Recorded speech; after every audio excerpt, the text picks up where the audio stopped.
When I'm meeting with families or individuals about issues that they care about or about what's happened in their lives, I will typically take notes, and I will have those notes to look back on when I'm working on that issue. Over the last 20 years, during the War on Terror, when a service member became sick because of those toxins, he or she would often have to prove where they were located, what was being emitted from the burn pits. That to me was absurd. The PACT Act is a piece of legislation we wrote to make sure that those service members no longer have to prove it. They just have to show where they served, and they are covered as a presumption. It'll help me figure out how to write legislation on that topic. I'll go back to it and meet with my staff. So I like to take notes. Aisha Pryor Yard was a 17-year-old girl who was graduating from high school and celebrating with her friends, but unfortunately a stray bullet hit her. When I met Aisha's mother and father, I think it was a much more tearful meeting. I actually probably didn't take notes at that moment. I've met with Jennifer several times since, and that bill we worked on for about a decade. And finally, because of all the advocates, because of the moms that demanded action, because of Aisha Pryor Yard's mother, we finally made gun trafficking a federal crime with very significant penalties. I like to take notes so I can listen better to the words that are being used by the people I'm listening to.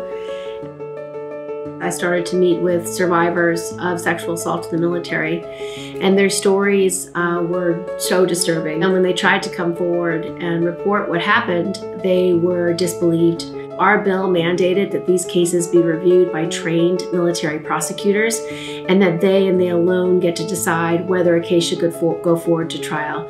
We believed that that solution would create transparency and accountability, it would professionalize the system, and it would remove the bias that existed in so many cases. Notes allowed me to do my job better.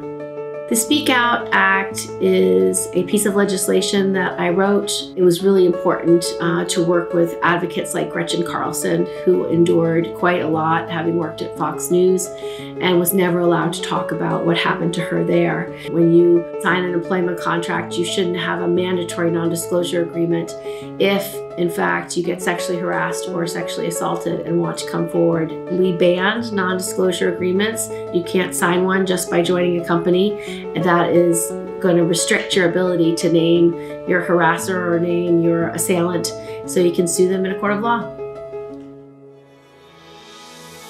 I see all the work we did in 2022. In 2023, we have a lot of really important priorities. We still haven't really fully funded the care economy. We need a national paid leave plan. We need affordable daycare. We need universal pre-K. We can create infrastructure around our older Americans in terms of affordable housing, in terms of access to healthcare, in terms of access to food, making sure people can age in place, making sure they can afford their medicines.